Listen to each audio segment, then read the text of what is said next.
go up back to Canada because his family and everybody else still lived up there. So he would visit Toronto, every probably twice a year.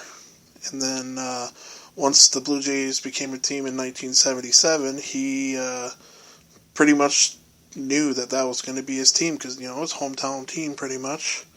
And he sure in the fuck didn't like the Yankees or Red Sox, so he chose to be the Blue Jays fan. And then once I came around,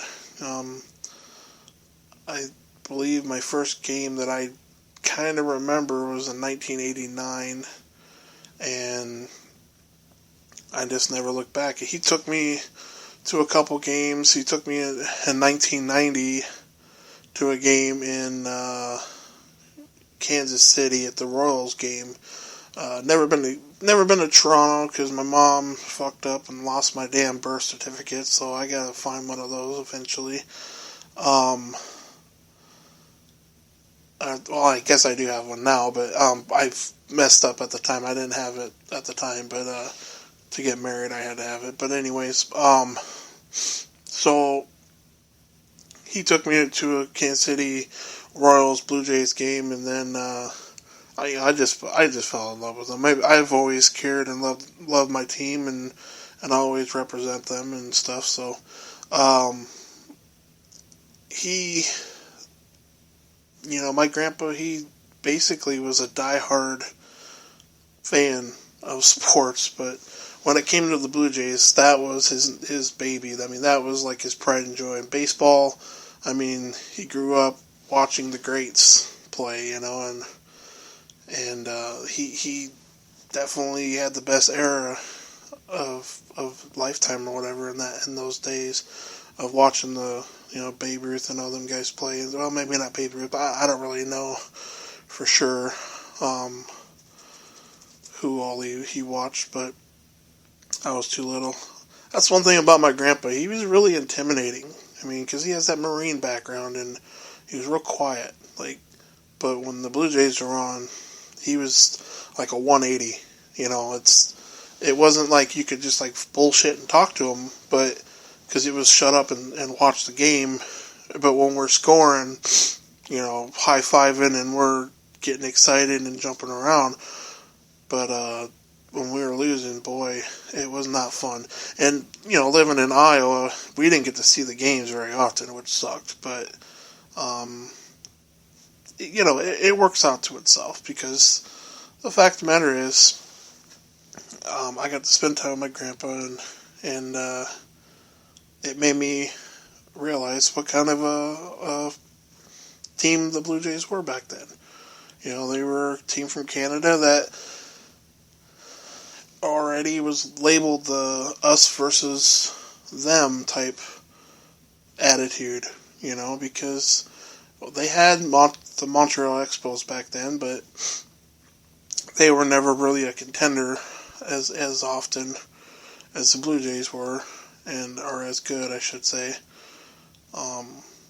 So it was really up to the Blue Jays. So, but to get back to my grandpa and me, in 1992 and 93, we went back-to-back World Series, and we won both years.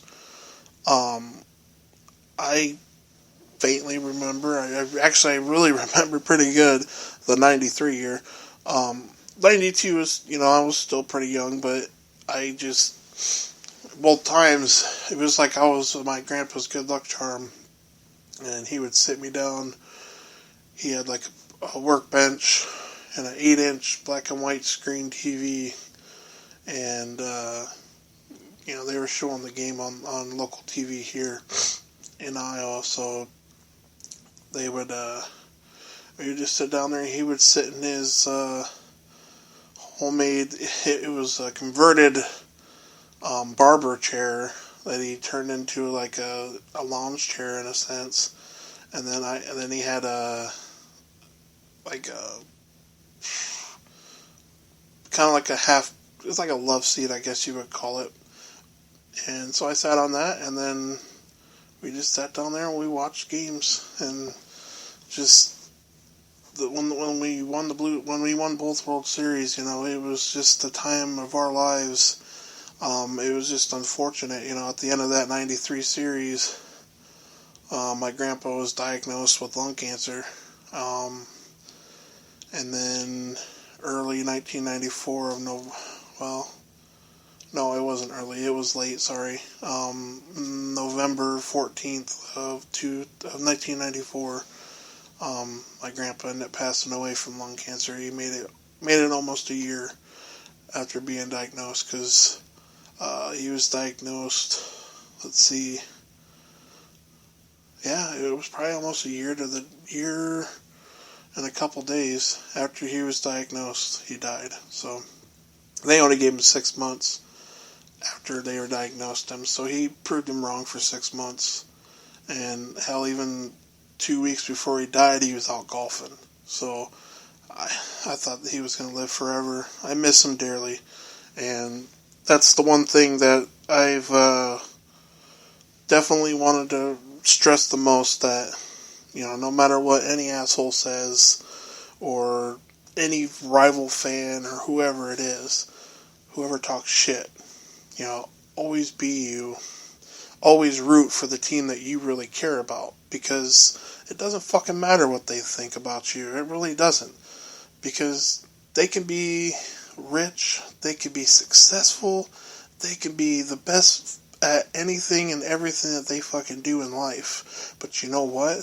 We're all gonna end up in that fucking 6-foot hole at the end of the fucking day. It doesn't fucking matter.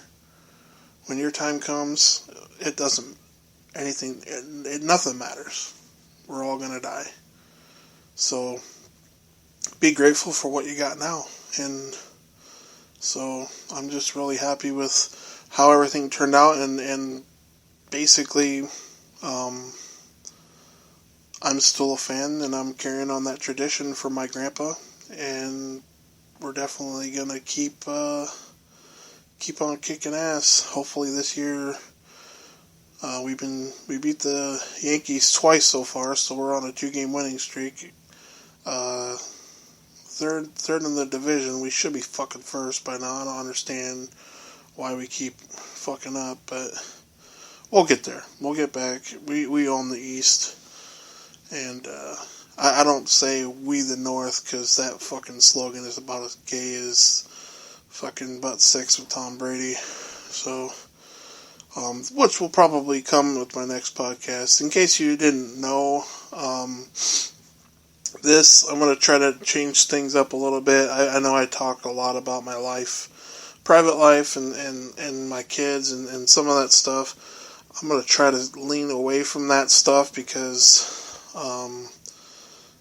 I feel like it may be interesting to me, but maybe not so much to you. I mean, hell, maybe this isn't even interesting to you. I don't really know what is. Although I only have one listener, so it doesn't really matter.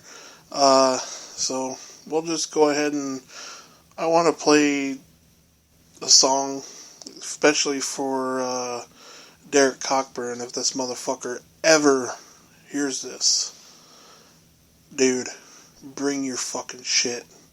You ever talk shit about me or my fucking son or any of my family, I will literally beat you to a fucking bloody pulp. I don't mind going to fucking prison to defend my fucking family. That's just the kind of fucking person I am. But you know what? You come to fucking Iowa, you ain't gonna make it back home alive. And just remember, motherfucker, I'm a heavy machinery operator, and I could dig a hell of a fucking hole where they'll never find your fucking body. So just keep that in mind the next time you try to talk shit. Try to talk tough, fucking keyboard warrior, you little pussy. Because that shit don't fly in Iowa. Call me inbred or whatever the fuck you want. But the fact of the matter is, you ain't shit to us. You're just the fucking pussy-ass Canadians that couldn't win a war if your fucking life depended on it. If it wasn't for us Americans, you would be fucking talking Chinese or whatever else fucking culture you have to fucking speak of. So fuck you, fuck the North, go Blue Jays. That's the only thing I care about in Canada. So fuck the rest of your fucking shitty ass country. Suck my fucking dick, you faggots. Peace out. Gorilla Man out.